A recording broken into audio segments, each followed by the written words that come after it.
भारत माता की।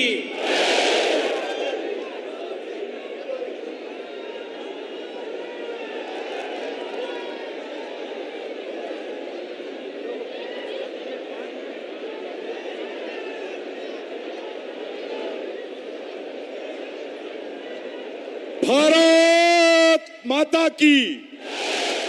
అందరూ కూడా రెండు చేతులు పిడికిలు బిగించి చెప్పాలి. భారత్ మాతా కీ. భారతీయ జనతా పార్టీ నరేంద్ర మోడీ గారి నాయకత్వం, నరేంద్ర మోడీ గారి నాయకత్వం. వందే. జై శ్రీరామ్, జై శ్రీరామ్.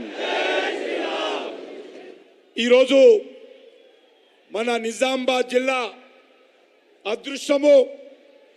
ఎన్నో రోజులుగా మన నిజామాబాద్ జిల్లా రైతులు అనేక పోరాటాలు చేసి గ్రామాల నుంచి మొదలు పెడితే జిల్లా నుంచి రాష్ట్ర రాజధాని చివరకు ఈ నిజామాబాద్ జిల్లా రైతులు ఢిల్లీకి వెళ్ళి అనేక ఉద్యమాలు చేసిన తర్వాత మరి ఏ ప్రభుత్వం కూడా పట్టించుకోలేదు.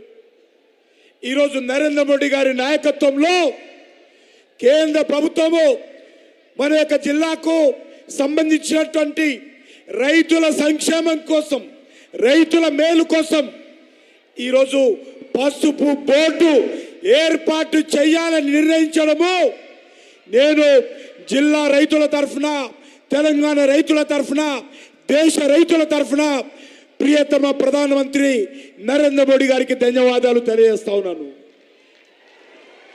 అందుకే ఒక్కసారి అందరము లేచి నిలబడి నరేంద్ర మోడీ గారికి హృదయపూర్వకంగా మనము స్టాండింగ్ ఓవేషన్ నిజామాబాద్ జిల్లా ప్రజల తరఫున తెలియజేయాల్సిన అవసరం ఉంది. భారత్ మాతాకి. ఈరోజు చాలా సంతోషము. నరేంద్ర మోడీ గారు ఇప్పుడే అనేక రకాల అభివృద్ధి కార్యక్రమాలు, ముఖ్యంగా ఎన్టీపీసీ సంబంధించినటువంటి 800 మెగావాట్ల విద్యుత్ ప్రాజెక్టులు ఈరోజు తెలంగాణ రైతులకు, తెలంగాణ ప్రజలకు నరేంద్ర మోడీ గారు మరి అందజేయడం జరిగింది. అంతేకాకుండా ఈ రాష్ట్రంలో ఈరోజు మనం చూస్తూ ఉన్నాము.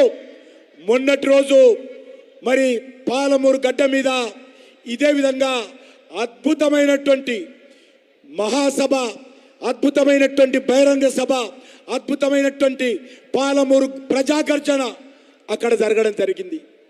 ఈరోజు మన యొక్క నిజామాబాద్ పాలమూరు తర్వాత నిజామాబాద్లో ఈరోజు కూడా ఒకరోజు గ్యాప్తో ఈ బహిరంగ సభ జరిగింది. నేను మీ అందరినీ కోరుతా ఉన్నాను, వచ్చే నెల 15 రోజుల్లో 2 నెలల్లో మనకు శాసనసభ ఎన్నికలు జరగనున్నాయి. ఎంతో పోరాటం చేసి, త్యాగాలు చేసి తెచ్చుకున్నటువంటి తెలంగాణ ఈరోజు ఒక కుటుంబం పాలైంది. అందుకే ఈరోజు తెలంగాణ ప్రజలందరూ కూడా సాలు కేసీఆర్, సెలవు కేసీఆర్ అనేటువంటి ఆలోచనతో ఈరోజు ప్రజలందరూ కూడా నరేంద్ర మోడీ గారి నాయకత్వంలో తెలంగాణ గడ్డ మీద ఒక భారతీయ జనతా పార్టీ కాషాయ జెండా ఎగరేయాలని నిర్ణయించుకున్నారు. చాలా రకాలుగా మాట్లాడుతూ ఉన్నారు. ఒక్కసారి మాట్లాడుతున్న వాళ్ళందరినీ కూడా పాలమూరు సభ చూడాల్సిందిగా, ఈ యొక్క ఇందూరు సభ చూడాల్సిందిగా కోరుతా ఉన్నాను. ఈరోజు ఈ రాష్ట్రంలో రాష్ట్ర ప్రజలు కోరుకుంటున్నది కాంగ్రెస్ పార్టీని కాదు. ఈ రాష్ట్ర ప్రజలు కోరుకుంటున్నది బీఆర్ఎస్ పార్టీని కాదు. ఈ రాష్ట్ర ప్రజలు కోరుకుంటున్నది సోనియా కుటుంబాన్ని కాదు. ఈ రాష్ట్ర ప్రజలు కోరుకుంటున్నది కేసీఆర్ కుటుంబాన్ని కాదు. ఈ రాష్ట్ర ప్రజలు కోరుకుంటున్నది తెలంగాణ ప్రజల యొక్క ఆకాంక్షలు నెరవేర్చేటువంటి భారతీయ జనతా పార్టీ ప్రభుత్వాన్ని కోరుకుంటున్నారు. నరేంద్ర మోడీ గారి నాయకత్వంలో తెలంగాణలో కాషాయ జెండా గోల్కొండ మీద ఎగరాలని కోరుకుంటున్నారు. మీరు ఎన్ని తప్పుడు ప్రచారాలు చేసినా, ఎంత తప్పుడు ఆరోపణలు చేసినా ఈరోజు తెలంగాణ ప్రజలు భారతీయ జనతా పార్టీని ఆశీర్వదించాలని సిద్ధంగా ఉన్నారు. అందుకే ఈరోజు సాలు కేసీఆర్, సెలవు కేసీఆర్, సాలు కుటుంబ పాలన, సెలవు కుటుంబ పాలన. అందుకే మనవి చేస్తున్నాను, కాంగ్రెస్ కు ఓటు, బీఆర్ఎస్ కు మాత్రమే సీట్లు అవుతాయి. అవునా కాదా? కాంగ్రెస్ కోటేస్తే బీఆర్ఎస్ సీట్ అవుతుంది.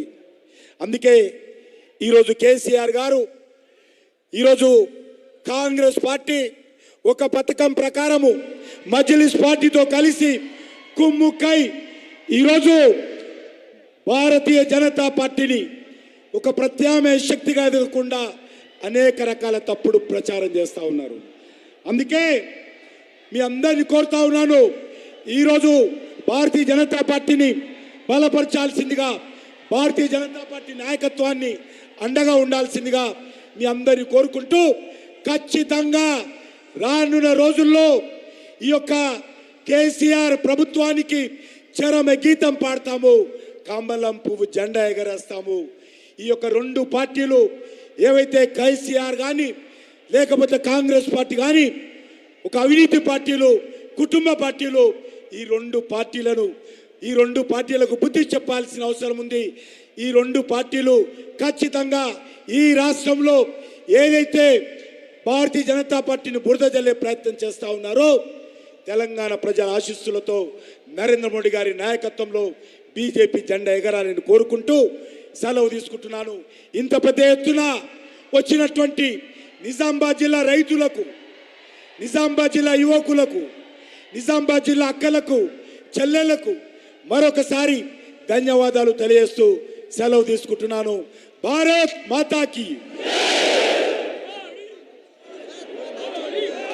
భారత్ మాతాకి, నరేంద్ర మోడీ जी नायकत्वम, honourable prime minister of India, our superstar Shri Narendra Modi ji से मैं अनुरोध कर रहा हूं इस विशाल सभा के संबोधित करने के लिए।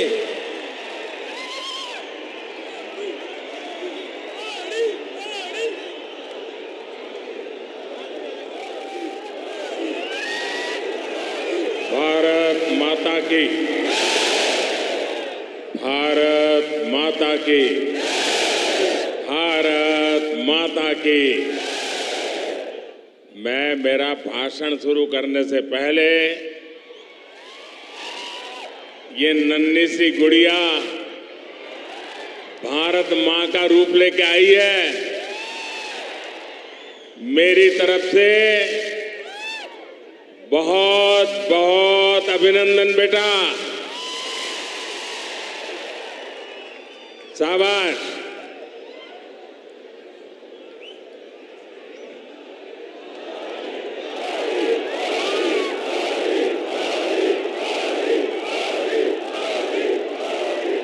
ना कुटुंब सभ्युलारा,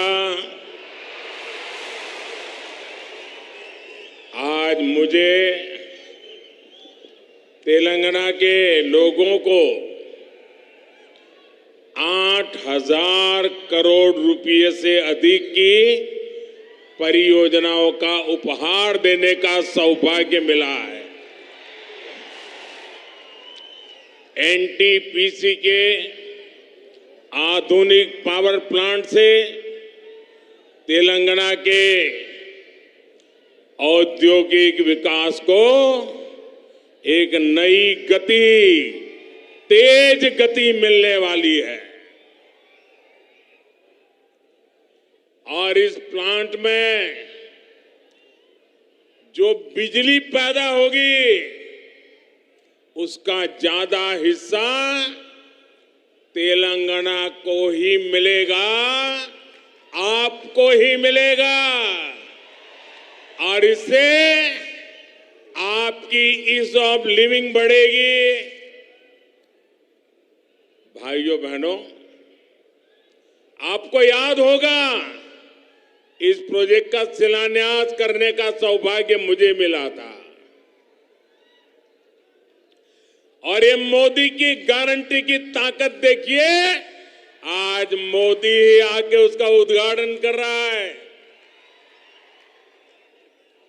आज ही रेलवे और हेल्थ के भी कई प्रोजेक्ट्स तेलंगाना के मेरे भाइयों बहनों के चरणों में आज मुझे समर्पित करने का सौभाग्य मिला है।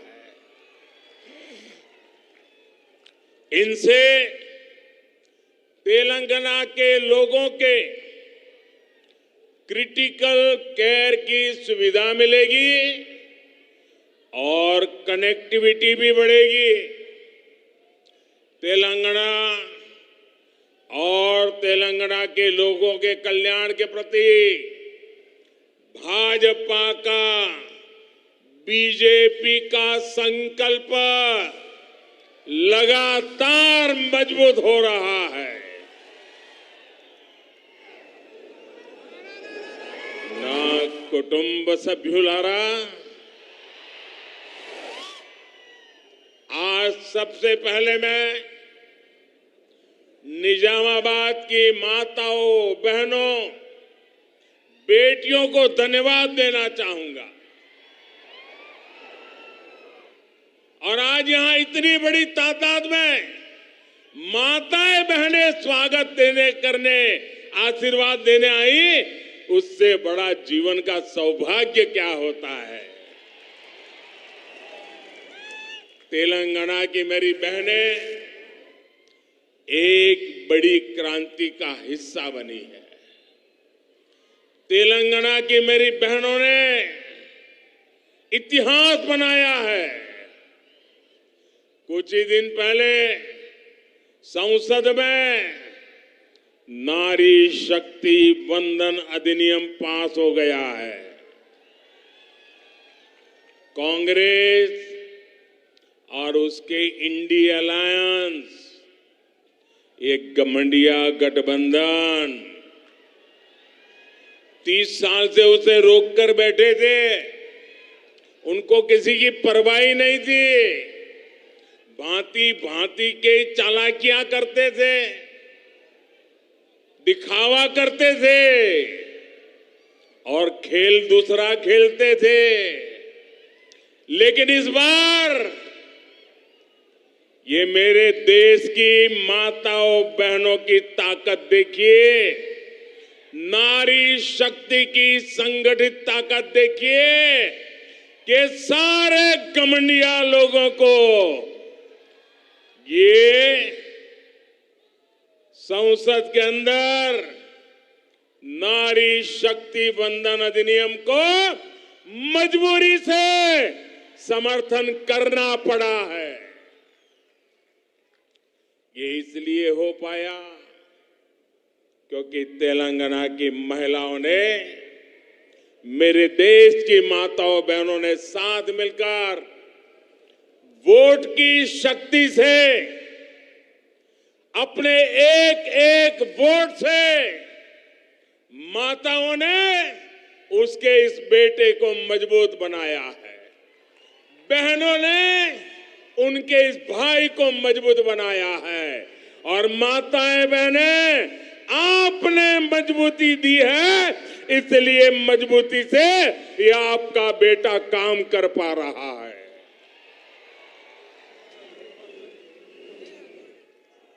నా కుటుంబ సభ్యులారా, तेलंगाना वो राज्य है जिसने देश के विकास में हमेशा अपना योगदान दिया है।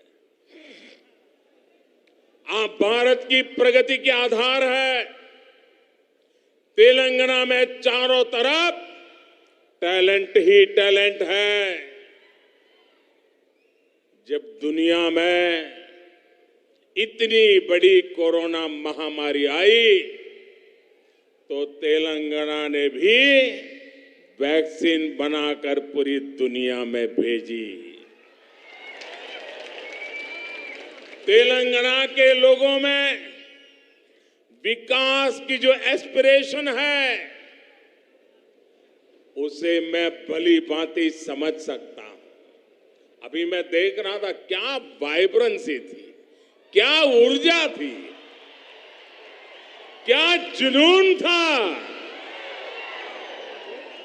मेरे साथियों, आपको 100 सलाम।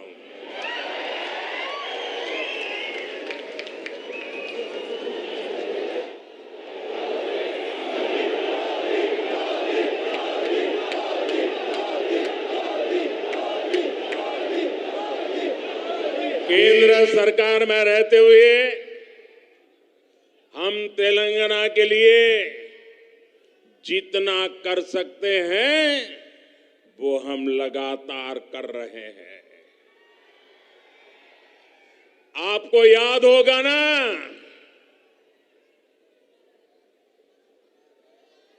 हम लोगों ने निजाम की हुकूमत, देश तो आजाद हुआ था,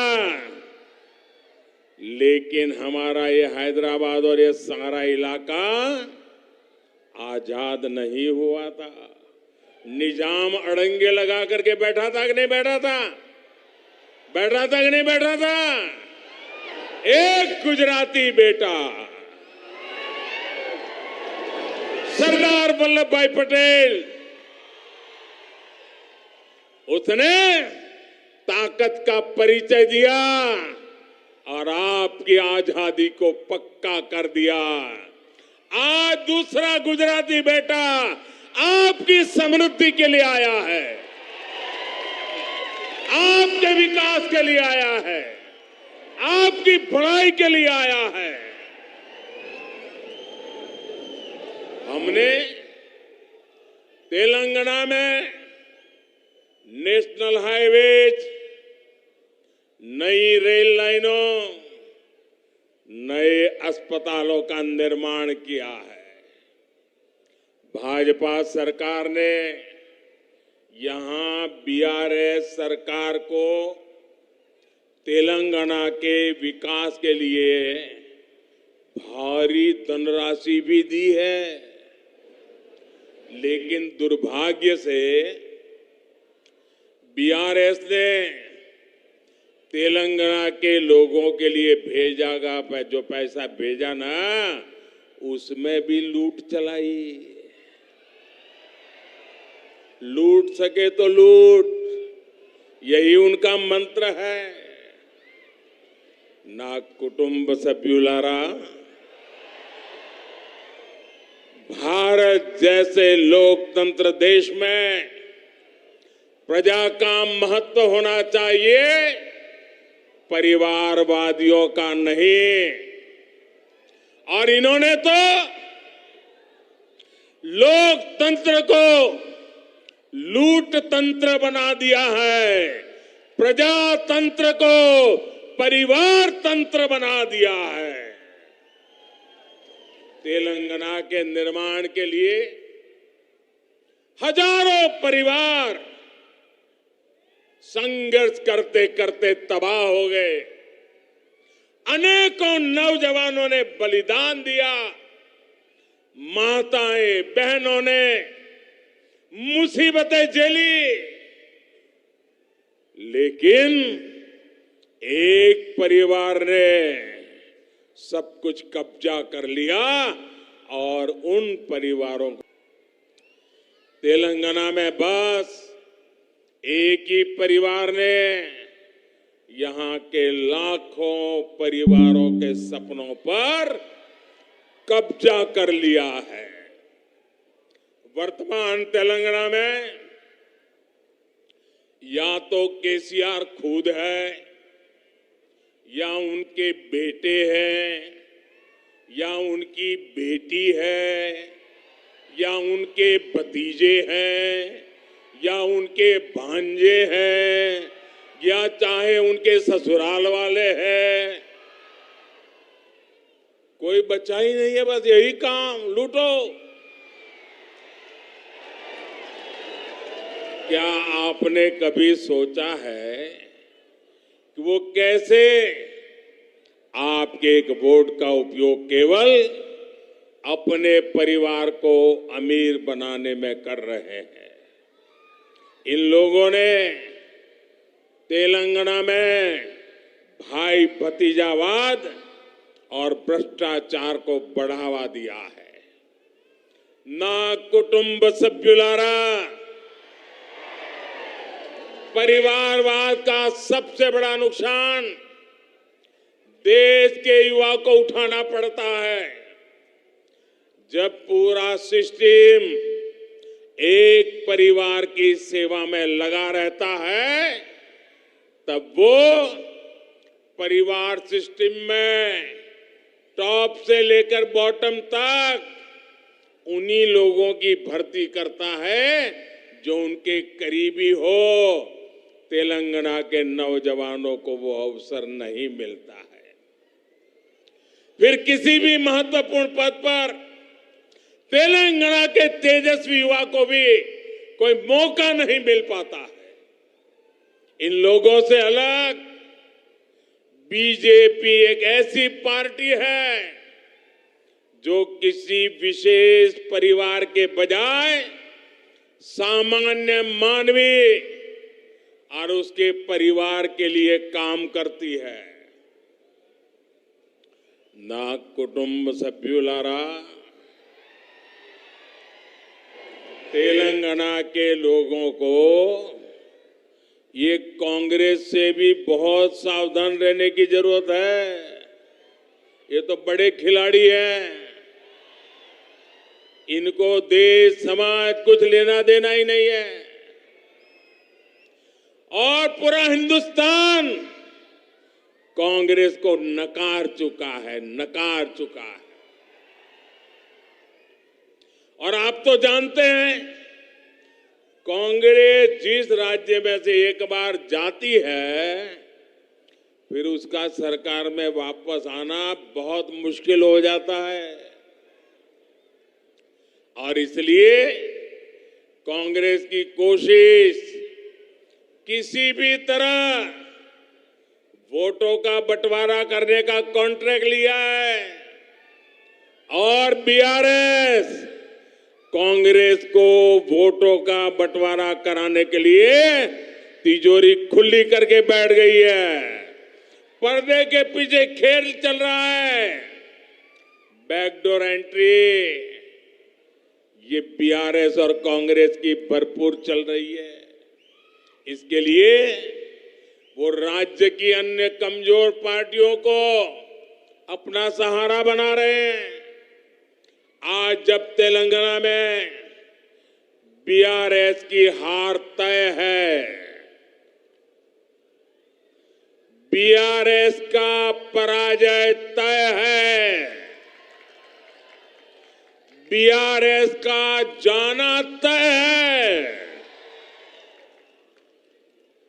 तो कांग्रेस ने पर्दे के पीछे बीआरएस से गठबंधन कर लिया है। कर्नाटका चुनाव में बीआरएस ने कांग्रेस की जमकर मदद की थी और अब इस चुनाव में कांग्रेस अपना कर्ज उतार रही है, क्योंकि कर्नाटक में भरपूर खजाना, ये तेलंगाना की जनता से लूटा हुआ माल कर्नाटका में कांग्रेस को दे दिया गया ताकि वहां कांग्रेस जीत जाए, फिर उसको मिलकर के तेलंगाना में जिल जाए। ये बीआरएस खेल करती है भाइयों। मैं आज पहली बार एक रहस्य खोलने जा रहा हूं। खोल दूं? सच बता दूं? बता दूं? बता दूं भाइयों? पहले कभी नहीं बताया, आज बता देता हूं। और मेरे पत्रकार मित्रों से भी कहता हूं, जांच करवा लेना। 100% सच्चाई बताने आया हूं मैं आज। जब हैदराबाद म्युनिसिपल कॉरपोरेशन का इलेक्शन हुआ, भारतीय जनता पार्टी 40-45 सीटें जीत करके आ गई। 48 किसी को बहुमत नहीं मिला। केसीआर को सपोर्ट की जरूरत थी। और आपने देखा होगा, हैदराबाद कॉरपोरेशन के चुनाव के पहले वो एयरपोर्ट में पूरी फौज लेकर के मेरा स्वागत करने के लिए आते थे, बढ़िया बढ़िया माला पहनाते थे, बहुत सम्मान करते थे। याद है ना? फिर क्या हुआ भाई, अचानक बंद हो गए? अचानक इतना गुस्सा क्यों निकल रहा है? इसका कारण यह है कि हैदराबाद के चुनाव के बाद, ये भी तारीख चेक कर ले मीडिया वाले, वो दिल्ली मुझे मिलने आए, बहुत बढ़िया मुझे शाल उड़ाई, बहुत मुझे आदर किया और इतना प्यार दिखाया, इतना प्यार दिखाया, ये केसीआर के कैरेक्टर में ही नहीं है। और फिर मुझे कहने लगे कि आपके नेतृत्व में देश प्रगति कर रहा है, हम भी एनडीए का हिस्सा बनना चाहते हैं, आप हमें एनडीए में शामिल कर दीजिए। मैंने कहा आगे क्या? बोले हैदराबाद में म्युनिसिपल कॉरपोरेशन में हमारी मदद कर दीजिए। मैंने केसीआर को कहा आपके कारनामे ऐसे हैं, मोदी आपके साथ जुड़ नहीं सकता है। हैदराबाद में हमें विपक्ष में बैठना पड़ेगा तो बैठेंगे। केसीआर की सरकार हमारे कार्यकर्ताओं पर जुल्म करेगी तो जुल्म सहेंगे, लेकिन हम तेलंगाना की जनता से दगा नहीं कर सकते हैं। भले तेलंगाना की जनता ने हैदराबाद में हमें पूर्ण बहुमत दे दिया, लेकिन 48 सीट भी तेलंगाना का भाग्य बदलने की शुरुआत है।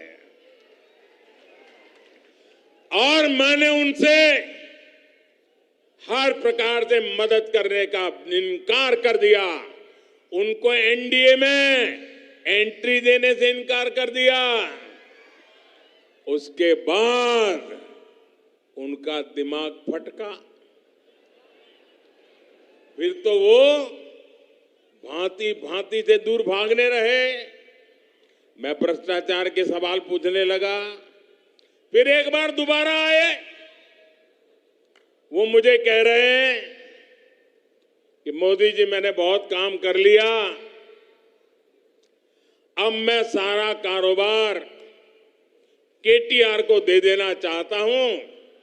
मैं एक बार केटीआर को भेजूंगा, आप जरा उसको आशीर्वाद दे देना। ये उन्होंने मुझे कहा। मैंने कहा केसीआर, ये लोकतंत्र है, तुम कौन होते हो बेटे को राजगादी दे? तुम राजा महाराजा हो क्या? क्या तुम राजा महाराजा हो क्या? अरे तेलंगाना की जनता तय करेगी किसको बिठाना है, किसको नहीं बिठाना है। बस वो दिन आखिरी था। उसके बाद एक बार भी वो मेरे से आंखें नहीं मिला पा रहे। मेरा परछाया भी देखने की हिम्मत नहीं बची उनकी। आप देखा, अभी मैं सरकारी कार्यक्रम करके आया, कोई भ्रष्टाचारी मेरे बगल में बैठ करके मेरा ताप सहन नहीं कर सकता है, इसलिए भाग रहे हैं। मेरे परिवारजनों, कांग्रेस ने अब एक नई बात शुरू की है। ये तो मैंने केसीआर का पुराण बताया। अब कांग्रेस ने सत्ता भूख के लिए, सत्ता हथियाने के लिए एक नई भाषा बोलना शुरू किया है, नई बातें बोलना शुरू किया है। आजकल क्या कह रहे हैं? जितनी आबादी उतना हक। मैं जरा पूछना चाहता हूं कि जिन्होंने इनको वाक्य लिख करके दिया है, उसने सोचा है क्या? जब तुम कह रहे हो तो कांग्रेस की मूलभूत नीतियों पर ही सवाल खड़ा कर रहे हो। जब आप कहते हो जितनी आबादी उतना हक, इसका मतलब ये हुआ कि अब कांग्रेस घोषणा करे, क्या आप अल्पसंख्यकों के विरोधी है क्या? कांग्रेस स्पष्ट करे, आप दक्षिण भारत के विरोधी है क्या? मैं सिद्ध करता हूं, उनकी ये नई सोच दक्षिण भारत के साथ घोर अन्याय करने वाली सोच है। ये नई सोच माइनॉरिटी के पीठ में भी छुरा भोंकने वाली सोच है। आजकल देश में अगले डिलिमिटेशन की चर्चा हो रही है। आपको मालूम है ना, 25 साल के बाद पार्लियामेंट की सीटें कितनी होगी, कौन सी क्या होगी, इसका निर्णय जुडिशरी करती है। और उसके कारण जहां जनसंख्या कम है उसकी सीटें कम हो जाती है, जहां जनसंख्या ज्यादा है उनकी सीटें बढ़ जाती है। अब हमारे दक्षिण भारत के सभी राज्यों ने जनसंख्या वृद्धि को रोकने में बहुत बड़ी देश की मदद की है। अब कांग्रेस का नारा ऐसा है कि जिसकी जितनी आबादी उतना उसका हक। इसका मतलब अब कांग्रेस दक्षिण भारत के संसद सदस्यों की संख्या कम करने का नाटक करने जा रही है, खेल खेलने जा रही है। क्या दक्षिण भारत इसको स्वीकार करेगा? क्या दक्षिण भारत कांग्रेस की चाल को स्वीकार करेगा? क्या दक्षिण भारत कांग्रेस को माफ करेगा? इसी विषय पर मैं कांग्रेस के नेताओं को साफ कहता हूं, देश को मूर्ख मत बनाओ, स्पष्ट करो क्या कारण है दक्षिण भारत के राज्यों को अन्याय करने के खेल खेले जा रहे हैं। और इंडी गठबंधन के दूसरे दलों से भी मैं कहूंगा, हिम्मत है तो जरा कांग्रेस से पूछिए कि वो किस रास्ते पर जा रही है। मैं दूसरा सवाल पूछता हूं, जो कहते हैं जितनी आबादी उतना हक, मैं कांग्रेस को सवाल पूछता हूं, साउथ के अंदर खास करके तमिलनाडु में मंदिरों पर सरकार का हक है। सरकार ने कब्जा कर लिया है। मंदिरों की संपत्ति को सरकारी मिलीभगत में हड़प किया जा रहा है। मंदिरों को तो लूटा जा रहा है, मंदिरों को तो कब्जा किया गया है, लेकिन माइनॉरिटी के पूजा स्थल को हाथ नहीं लगाते हैं, सरकार के नियंत्रण में नहीं लेते हैं। अब कांग्रेस ने जो नारा दिया है, कांग्रेस ने कहा है कि जितनी आबादी उतना हक। अगर यही आपका मंत्र है, यही आपका सिद्धांत है, तो क्या माइनॉरिटी के जितने पूजा स्थल है उनको ये दक्षिण के आपके सारे साथी जब्त करेंगे क्या? उनका कब्जा करेंगे क्या? उनकी प्रॉपर्टी को लोगों के काम में लाएंगे क्या? नहीं लाएंगे।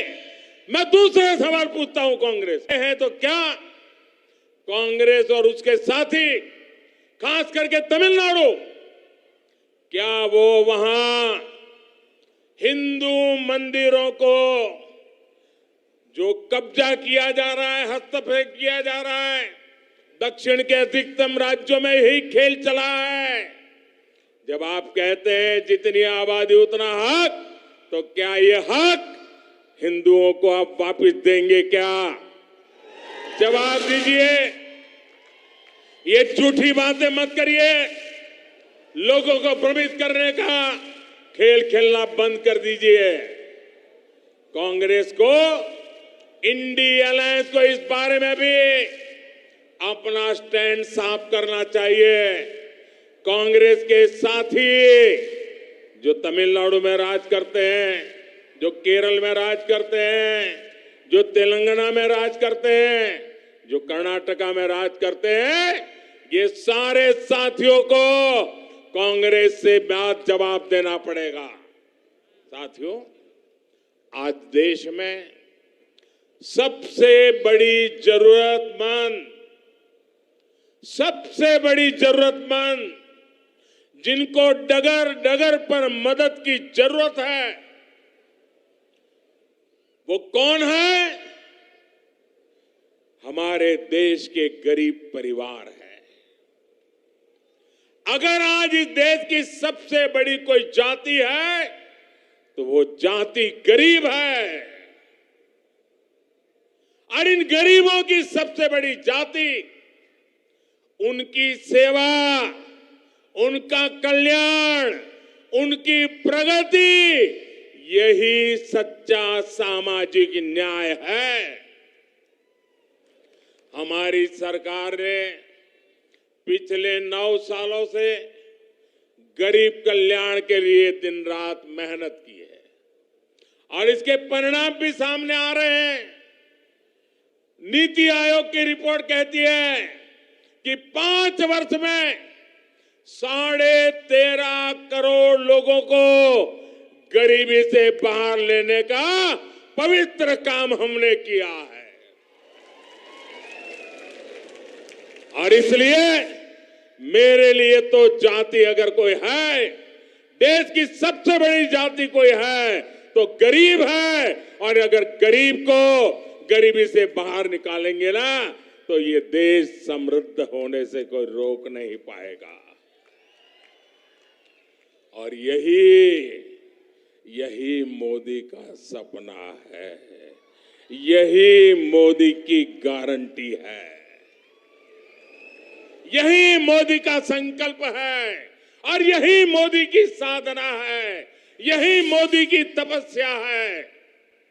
और मैं अन्य सभी राजनीतिक दलों से भी आज आह्वान करता हूं, हाथ जोड़ करके मैं देश के सभी राजनीतिक नेताओं को, सभी दल के मुखियाओं को, सभी पॉलिटिकल पार्टियों को कहता हूं, आइए, आजादी के 75 साल हो गए, आइए गरीबों के कल्याण पर विचार करें, गरीबों की भलाई के लिए विचार करें, गरीबों की भलाई के लिए योजनाएं बनाएं, गरीबों के उत्थान के लिए काम करें।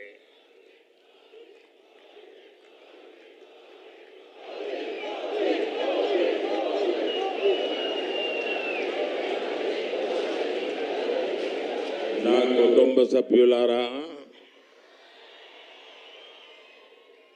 तेलंगाना विरोधी ये लोग चुनाव से पहले जनता को कुछ छोटे लाभ देकर अगले 5 साल तक तेलंगाना को लूटने का अधिकार हासिल कर लेते हैं। हमें तेलंगाना में इस परंपरा को अब उलट कर देना है भाइयों बहनों, उसको रोकना है। रोकोगे क्या?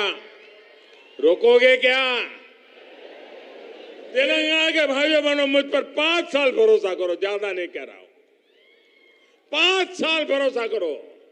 इन्होंने जितना लूटा है ना, मैं आपके चरणों में ला करके रख दूंगा।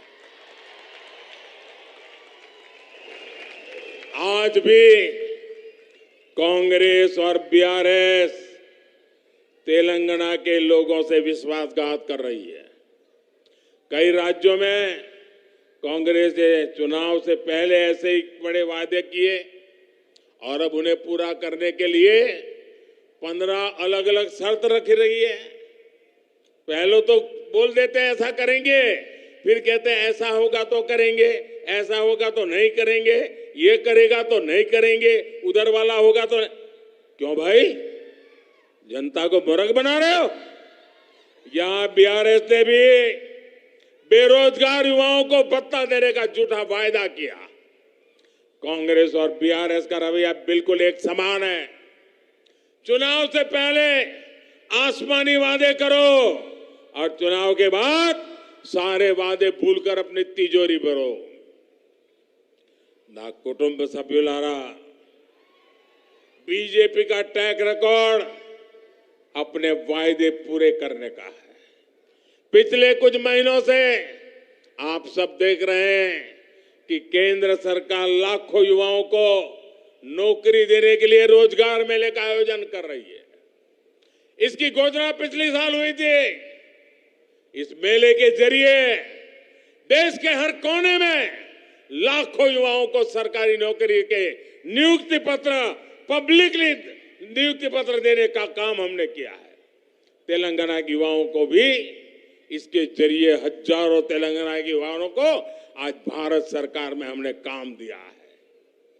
यहां के युवा ये देख रहे हैं कि पूरी प्रक्रिया बिना रुकावट और पारदर्शी तरीके से हुई है। तेलंगाना में से एक भी शिकायत नहीं आई कि नौकरी मिली लेकिन किसी को मोदी को पैसा पहुंचाना पड़ा, ऐसी एक घटना नहीं आई है भाइयों। इसलिए बीआरएस के युवा विरोधी रवैये और इसकी सरकार को यहाँ के युवा करारा जवाब देने का मन बना चुके। मेरी बात सही है ना? मेरी बात सही है ना? युवाओं ने तय कर लिया है ना? ये जाएगा ना? बीआरएस जाएगी ना? पक्का जाएगी ना? मैं तेलंगाना के युवाओं से भी कहूंगा, हमारे युवाओं को निराश होने की जरूरत नहीं है। मेरे नौजवान साथियों, ये मोदी की गारंटी है, आपको निराश होने की जरूरत नहीं है। भाजपा सरकार आते ही बीआरएस के पापों को मैं एक एक खोल करके रख दूंगा। उनकी सारी बुराइयों को निकाल करके रहूंगा और अभियान के तौर पर करके रहूंगा, क्योंकि मैंने अपनी आंखों से देख रहा हूं कैसे लूट रहे हैं। यहां के युवाओं के लिए केंद्र सरकार ने 2 दिन पहले ही एक सेंट्रल ट्राइबल यूनिवर्सिटी की स्थापना की, ऐलान किया। इस विश्वविद्यालय का नाम आदिवासी देवियां समक्का सारक्का के नाम पर रखा जाएगा। इस पर करीब 900 करोड़ रुपए खर्च होंगे। ना कुटुंब सभ्युलारा, तेलंगाना के किसान आज उपेक्षित महसूस कर रहे हैं। बीआरएस गवर्नमेंट ने उनके साथ फिर हर वादे को तोड़ा है। बीआरएस सरकार ने किसानों से कर्ज माफी का वादा किया पर कोई भी ठोस कदम नहीं उठाया। यहां सिंचाई परियोजनाओं को लेकर बड़ी घोषणाएं की गई, लेकिन या तो उन्हें पूरा नहीं किया गया या फिर बिना तैयार किए उनका उद्घाटन करके फोटो खिंचवाते रहे। दूसरी तरफ पिछले कुछ वर्षों में भाजपा ने न सिर्फ किसानों की मदद का वादा किया, बल्कि 40 लाख किसानों के खातों में करीब 10,000 करोड़ रुपए ट्रांसफर किए। कोई कटकी नहीं, कोई कमीशन नहीं, कोई चोरी नहीं। हमने एमएसपी बढ़ाने का वादा किया, उसे भी पूरा किया। ये मोदी की गारंटी है, पूरी करके रहता है। ना कुटुंब सभ्युलारा, हर जिले के किसी एक उत्पाद को बढ़ावा देने के लिए, उसका उत्पादन और एक्सपोर्ट बनाने के लिए केंद्र सरकार 1 डिस्ट्रिक्ट 1 प्रोडक्ट योजना चला रही है। इस योजना के तहत निजामाबाद के हल्दी को प्रमोट किया जा रहा है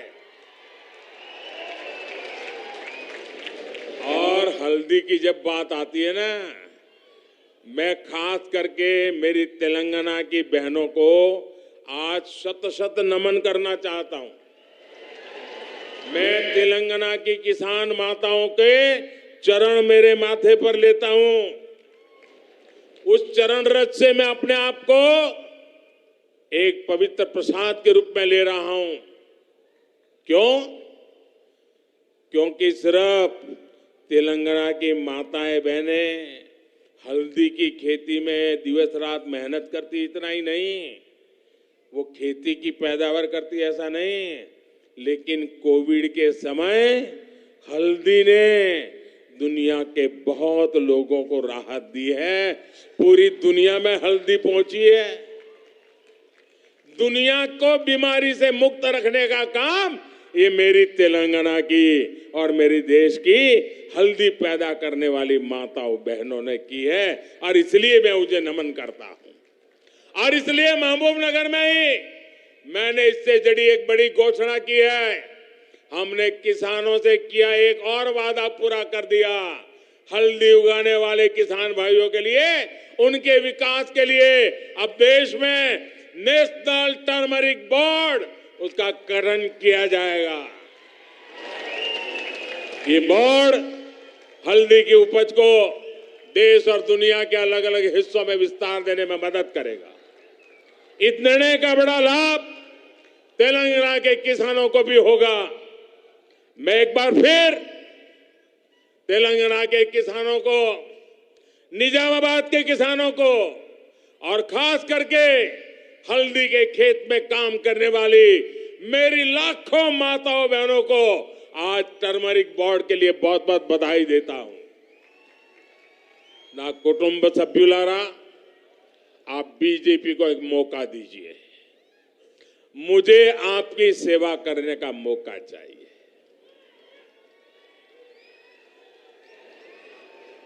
देंगे?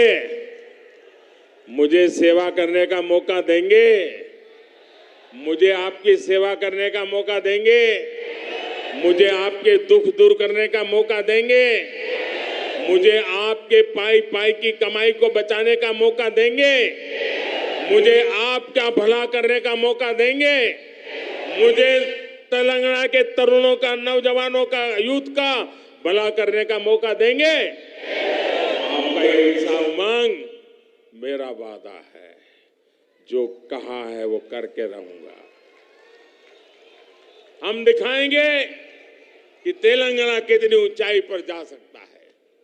बीजेपी तेलंगाना के विकास के लिए पूरी ईमानदारी से काम करेगी। तेलंगाना में डबल इंजन की सरकार बन गई तो यहां का विकास भी डबल ताकत से, डबल तेजी से, डबल गति से होने वाला है। बीजेपी तेलंगाना की लूट बंद करेगी। बीजेपी तेलंगाना के युवाओं को नए अवसर देगी। बीजेपी तेलंगाना की महिलाओं को मान सम्मान और सुरक्षा देगी। बीजेपी तेलंगाना में ईमानदार और पारदर्शी शासन लाएगी।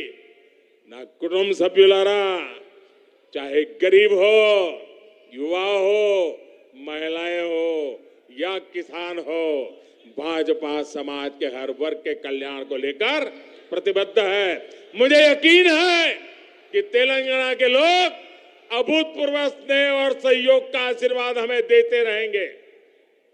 मैं भाजपा के प्रत्येक कार्यकर्ता से भी कहूंगा, हर बूथ को जीतिए, हर बूथ पर लोगों का दिल जीतिए। कमल घर घर पहुंचे, कमल हर दिल में पहुंचे। कमल के दिल में हर तेलंगाना का नागरिक और तेलंगाना के हर नागरिक के दिल में कमाल। हम मिलकर तेलंगाना के लिए लोगों की आकांक्षा पूरी करेंगे। इसी विश्वास के साथ इतनी बड़ी तादाद में आपका आना, यही हवा का रुख बता देता है। बहुत बहुत धन्यवाद। मेरे साथ जोर से बोलिए, भारत माता की, भारत माता की, भारत माता की। बहुत बहुत धन्यवाद।